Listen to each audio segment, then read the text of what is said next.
বুদ্ধ ভেদং ধৃতশ্চৈব গুণস্ত্রী বিধং শ্রীণু প্রচ্যমান শেষেন পৃথকেতন ধনঞ্জয়। হে ধনঞ্জয়, সত্য রজ তমগুণানুসারে বুদ্ধি ও ধৃতি তিন প্রকার ভেদে পৃথক পৃথকভাবে বলছি শোনো। এবার ভাগ করবেন যে সাত্ত্বিক বুদ্ধি, রাজসিক বুদ্ধি, তামসিক বুদ্ধি। কি বলা হচ্ছে দেখা যাক। বলছে প্রবৃত্তিঞ্চ নিবৃত্তিঞ্চ কার্য কার্যে ভয়াভয়ে বন্ধং মোক্ষঞ্চ যা ব্যক্তি বুদ্ধি সা পার্থ সাত্ত্বিকী। হে পার্থ, যে বুদ্ধির দ্বারা প্রবৃত্তি ও নিবৃত্তি, কর্তব্য অকর্তব্য, ভয় ও অভয়, বন্ধন ও মোক্ষ ঠিকমতো বুঝতে পারা যায় না, তা হলো সাত্ত্বিকী বুদ্ধি।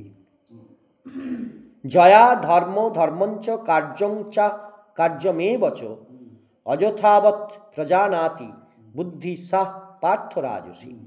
হে পৃথানন্দন, যে বুদ্ধি ধর্ম অধর্ম, কর্তব্য অকর্তব্য সম্পর্কে যথাযথ জানে না, তা হলো রাজসী বুদ্ধি। অধর্মং ধর্মমিতি যা মন্যতে তমসাবৃতা সর্বার্থন বিপরীতাংশ বুদ্ধি সা পার্থ তামসী।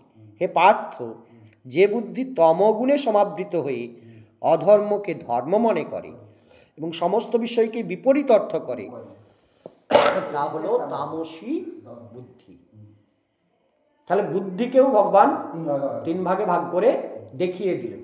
মানে আমি আগের অধ্যায়ে আলোচনা করছিলাম যে তিনি চোখে আঙুল দিয়ে দিয়ে মানুষ চিনিয়ে দিচ্ছেন যে তুমি যদি বুদ্ধির দিক থেকে দেখো এরা কেমন, তুমি যদি কর্মের দিক থেকে দেখো এরা কেমন, তুমি যদি তাদের পূজা অর্চনার দিক থেকে দেখো এরা কেমন।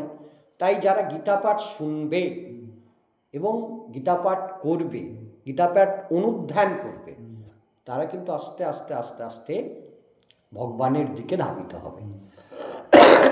এটা হচ্ছে মূল কথা। এবারে দেখা যাক কি বলছে।